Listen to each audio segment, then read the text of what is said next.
Our week-long trip to Colombia, centered around Bogota, was an early Christmas gift arranged by Bogota Birding. We traveled from our home in Costa Rica to explore the area in all four cardinal directions from the city. Colombians love Christmas, and the festive spirit provided a joyful backdrop for our search for birds and the endangered spectacled bear. Our first day began at the Hilton, our base for much of the trip. Joined by our driver Ernie and our guide Leon Sanchez, we traveled a short distance northeast to the La Florida Wetland Preserve. Bogota, at 2,600 meters in elevation, was historically moor and wetland, and this small remaining area has been thankfully protected.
Our primary goals here were two local specialties, the endemic Bogota rail and the unusual isolated population of spot-flanked gallinule. I was also finally able to photograph the Andean duck and the bare-faced ibis.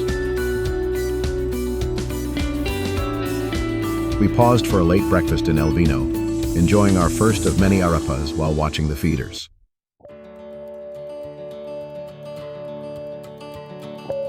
Our next destination was Laguna El Tabacal at a much lower elevation of 1,500 meters. Here we were rewarded with sightings of many beautiful tanagers, including two regional Andean endemics, the golden-faced tyrannulate and the bar-crested antshrike.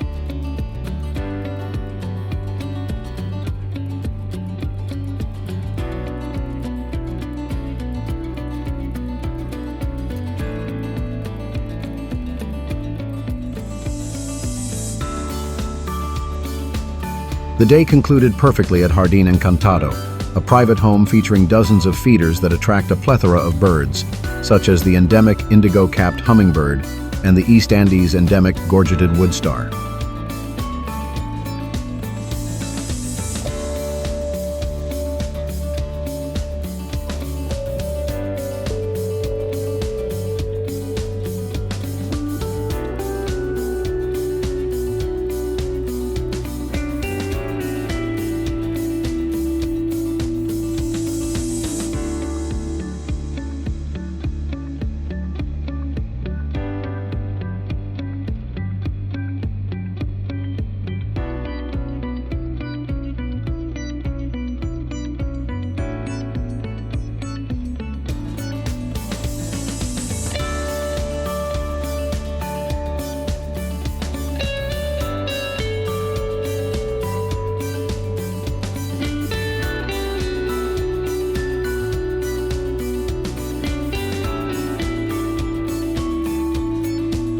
Sitting with a cup of Colombian coffee and enjoying the spectacle was a wonderful finish to the day.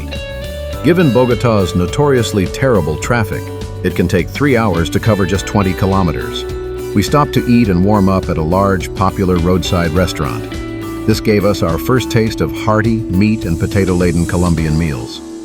Tired and bloated, we returned to the hotel, where we were force-fed dinner and prepared for the next day's journey to the Andean cloud forests southwest of the city. Given the holiday crowds, Leon suggested we visit the newer, smaller, and less congested Futai Nature Preserve instead of the popular Chicauque Cay Nature Reserve, which would have been crowded with hikers and picnickers. We stopped for a traditional Colombian breakfast at a small restaurant and met Ricardo, our guide and the preserve's owner.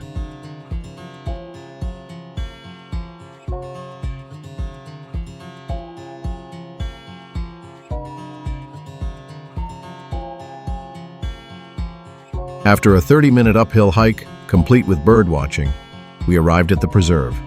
Remarkably, this area, which was potato fields just 20 years ago, has been transformed into an ideal cloud forest habitat, rich in flora and fauna, thanks to Ricardo's extraordinary reforestation efforts and support from organizations like the ABA and Cornell.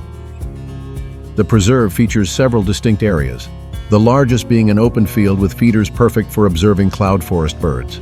Our main objective was the golden-bellied star frontlet, a species endemic to the eastern Andes of Colombia. The feeders buzzed with various hummingbirds, and the ground feeders attracted the 4 local species of bushfinches.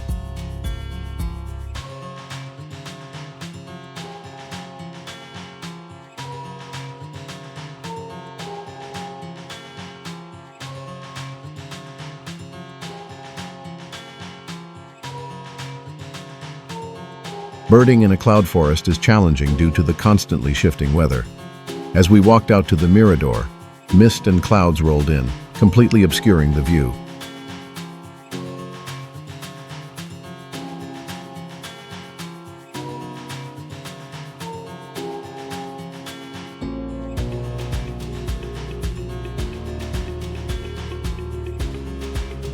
Finally, we made our way to a hide that Ricardo had built, a monumental effort that involved personally carrying hundreds of bricks up the slope. It was a wonderful day spent exploring the cloud forest. On our drive back to Bogota, we paused at a well-known dairy farm store and restaurant to relax and prepare for our upcoming 3-day trip to Chingaza National Park, where we would be looking for birds and bears.